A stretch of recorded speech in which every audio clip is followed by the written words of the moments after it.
All right, folks, back at the Living Legends Racing Series here by the host track, North Florida Speedway, and its owner, we have Tom Bell. Tom. We appreciate you hosting the series, and I wanted to take a moment, I'm glad you took a moment to interview us here. Interview us, yeah. He's giving us a test run. He's going to see how the cars do tonight and see whether he wants to host the rest of the series or not. I was taking a moment earlier to tell you that, you know, I grew up watching these guys. Miss Peggy grew up watching these guys. I cut my teeth here a few years racing and all that, but I wanted to get you on here so you could explain a little bit about, you know, how you come to be involved with the Living Legends Racing Series. Right. So we've had the SMS guys here a couple times. We've had the Dara guys here a couple of times. And I really hope that this grows into where everybody comes. But they always, you know, a little bit of different rules and so forth and so on keeps them from all coming. But, you know, we've talked about many times, you know, you go to these memorial races and, you know, obviously the gentleman has passed away or lady has passed away and you're honoring somebody that's already gone. And why not honor these guys while they're still here and let their families enjoy it, things of that nature. And hooked up with, first I was working a lot with Louis Radney, and he got busy and passed the ball on to Wayne, and we put this thing together. Wayne and Billy and Mr. Roberts come over a few weeks ago, and we sat down and looked through our dates and where we could make it work, and what we're doing to make it work is we're sitting one of our classes whenever we have something special. So tonight the 602 late models are off. Next time it'll be someone else. We don't want to do that to everybody, but nonetheless, we put together a real nice package of 6 races. It'll come to the championship in Thanksgiving weekend, which is always a great race, the Turkey Trot. Oh, you get the name. Yeah, so that'll be awesome.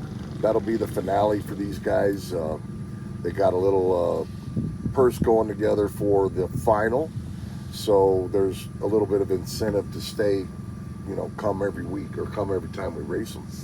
So looking forward to that. I grew up in Indiana. We had a very similar type of group. You know, the cars weren't winged, but we had a lot of vintage race cars up there as well. And I remember them coming to our tracks. You know, we raced for 30 years, and I remember the weekends they were there. It was kind of like a car show, and then the guys would get out there and put on a pretty good show. What I love about it is these guys come to race, man. They don't come to just ride around. You know, they come and have a good time, and that's what it's about. You know, letting them have fun, honoring a different driver at each race. This one being Mr. Charlie Hatch.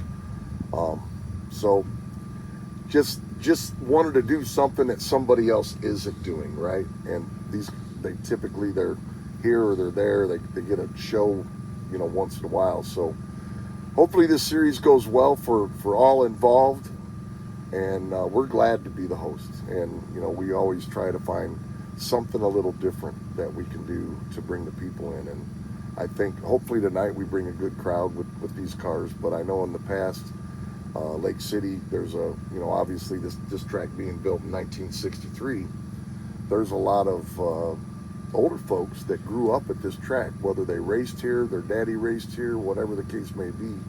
And a lot of them also watched these guys race, you know, back in the day. So hopefully the word got out and they come out. The hard thing is with that age group is they don't do much social media stuff.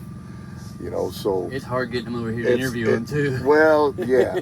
My mom's 81 and she's great with Facebook and all that stuff, but a lot of guys still carrying a flip phone, so we gotta find a way to get the word out, and we're gonna do a little radio spot for the next time, and just try to get more people here. Well, being that I grew up watching these guys race, me and Miss Peggy over here, we were snot-nosed kids, and we watched a lot of these guys race. And then in the early 2000s, I got into a car, and I actually turned around this track a few times. And then in the 2010s, you know, as we were talking over there a minute ago, I had my daughter here. Yeah. So it's kind of went down through my lineage as well. Yeah. And times moved on, and this, that, and the other, and here we are right back full circle again. Yeah. So it takes a group effort to put on a show like this. Yeah, big group. And that's one reason I asked you to interview you, was for the simple fact, bring your perspective to it, because you graciously are hosting these guys for the next 6 races, and we hope that we bring the spotlight to it and help it grow for you and the time you're volunteering away from what you need to be doing right now to do this interview. I certainly appreciate it, Mr. Tom. Thank you, man. Thanks for coming. hosting everybody. We appreciate y'all being here, and hopefully everybody has a great time tonight. We have good racing, and we're working on this track. That sun's hurting us a little bit, but we should be pretty good. Thank you. All right. Thank you.